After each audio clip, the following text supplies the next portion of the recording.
হয়েছি মাননীয় police super সাহেবও এখানে আছেন আর আমাদের ডিস্ট্রিক্ট ফোর্স কোঅর্ডিনেটর নিগম সাহেবও আমাদের সঙ্গে আছেন।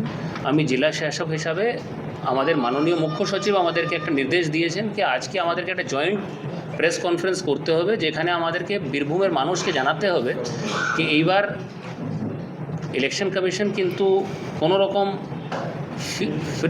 রকম ভয় সৃষ্টি যদি তৈরি হয় তার একদম বিরুদ্ধে আছে। পোলটা একদম শান্তিপূর্ণ করা আমাদের দায়িত্ব আর মানুষের আমাদের সহযোগিতা দরকার। এছাড়া কোনো রকম প্রলোভন বা ইনডিউসমেন্ট বরদাস্ত করা হবে না।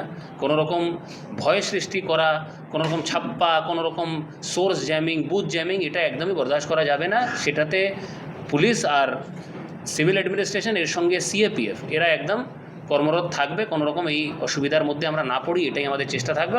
বীরভূমের মানুষের কাছে আমাদের এই অনুরোধ কি আমাদের এই জিনিসে সহযোগিতা করতে। এছাড়া দু একটা পয়েন্ট আমি কভার করতে চাইছি, ওটা হচ্ছে অনেক পোলিং পার্সোনাল এটা ভাবছেন কি হয়তো ওনাদের কাছে চিঠি গেছে, আবার একটা নোটিশ আসবে, নোটিশের পর আমরা একটা জবাব দিয়ে দেবো। এইবার কিন্তু ইলেকশন খুব কড়া, চাকরি নিয়ে টানাটানি হয়ে যেতে পারে। সেই কারণে যারা পোলিং পার্সোনাল হিসাবে অ্যাপয়েন্টমেন্ট লেটার পেয়েছে ওনাদের সবাইকে কিন্তু পোলিং ডিউটিতে রিপোর্ট করতে আমি অনুরোধ করছি। কেন এই জিনিসটা আমার হাতে থাকবে না। প্রত্যেকবার ওনাদের মনে হয় কি একটা রিজার্ভ থাকে, আমরা রিজার্ভে পড়ে যাব, পোলিং পার্টি তৈরি হয়ে গেলেই ইলেকশন সুন্দরভাবে হয়ে যাবে, আমাদের পিছনে কেউ লাগবে না। কিন্তু এটা পরিষ্কার বলে দেওয়া, এইবার কিন্তু অনেক ম্যান পাওয়ার কমিশনের নির্দেশে কমে গেছে। সেই কারণে আমাদের কাছে রিজার্ভ প্রায় নেই। সেই কারণে যার নামে পোলিং ডিউটি বেরিয়েছে সে যদি ওখানে না পৌঁছয় তাহলে আইনি পদক্ষেপ আমাদেরকে পিপল রিপ্রেজেন্টেশন অ্যাক্টে ওনার চাকরির বিরুদ্ধে যা নিতে হয় আমরা নেব। সেই কারণে পোলিং পার্সোনাল সবার কাছে আমার অনুরোধ কি আপনারা কিন্তু নির্দেশ মেনে আপনার অ্যাপয়েন্টমেন্ট লেটার অনুযায়ী কিন্তু রিপোর্ট করুন। এছাড়া ল অ্যান্ড অর্ডারের বক্তব্য আমার সবার কাছে, অনেকজনের নাম কিন্তু এসআইআরের প্রসেসে হয়তো আন্ডার এডজুডিকেশন ছিল, ডিলিট হয়ে গেছে, বা আগে 28 তারিখের রোলে এএসডিডির জন্য হয়তো ডিলিট হয়ে গেছে। সুপ্রিম কোর্টের নির্দেশ অনুযায়ী আপনারা জানেন একটা প্রসেস তৈরি করা হয়েছে। আপনারা যদি 28 তারিখের আগে ডিলিশন থাকে তাহলে ডিও লেভেলে আপিল করতে পারেন, যেটা আমরা রেগুলারলি আপিলগুলো ডিসপোজ করছি।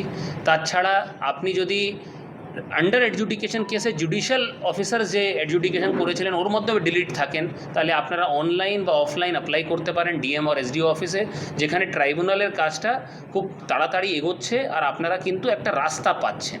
সেই কারণে কোনো রকম ভয় সৃষ্টি করা, প্যানিক একটা তৈরি করা, কোনো রকম চাপ তৈরি করা, এটা আমার মানুষের কাছে অনুরোধ কি আপনারা পুরো প্রসেসের সময় আমাদের সঙ্গে ছিলেন আর এই শেষ বেলা ইলেকশনের সময়টা চলে এসছে, আপনারা কিন্তু আমাদের সঙ্গে থাকুন। এটাই আমার একটা জয়েন্ট অনুরোধ। আমার সঙ্গে পুলিশ সুপার সাহেবও আছেন, ডিএফসি যিনি ডিস্ট্রিক্ট ফোর্স কোঅর্ডিনেটর সিএপিএফে উনিও আছেন। ওনাদের মাধ্যমে আমি বীরভূম মানুষের কাছেই অনুরোধটা রাখছি। ইলেকশন করতে কোনো সমস্যা হচ্ছে? আচ্ছা, বলি দেখুন, ডিএম সাহেব ডিটেলে বলে দিয়েছেন। এক দুটো আর এক্সট্রা পয়েন্ট যে আমরা বলতে চাইছি কি যে টোটাল আইডিয়াটা আছে কি ফ্রি পিসফুল ইলেকশন হবে, ওর জন্য এক্সট্রা যে করা হয়েছে কি ওয়েবকাস্টিংটা হবে, এক্সট্রা ক্যামেরা লাগানো হয়েছে তাকি কোনো গন্ডগোল হলে ওটা ধরা পড়বে। ফের তারপরে এক্সট্রা কিউআরটি রাখা যাবে, যদি কেউ ঝামেলা করে সিএপিএফ ওকে ম্যান করবে। কোনো জায়গায় যদি কেউ ঝামেলা করছে ইমিডিয়েটলি ইন্টারভিন করে ওদের अगेंस्टे ব্যবস্থা নেওয়া হবে। অনেক সময় দেখা যায় কি পোস্ট পোল ভায়োলেন্স হচ্ছে, তো পোস্ট পোল পরে भी প্রচুর নাম্বার অফ সিএপিএফ প্রত্যেক ডিস্ট্রিক্টে থাকবে, আমাদের ডিস্ট্রিক্টেও भी থাকবে। তো ভয় করার কিছু নেই। মানুষ কাছে রিকোয়েস্ট থাকবে কি আপনি পিসফুল আর নিজের ভোট দেন, অসুবিধা নেই, আমরা আছি, we will ensure free and fair election. Thank you.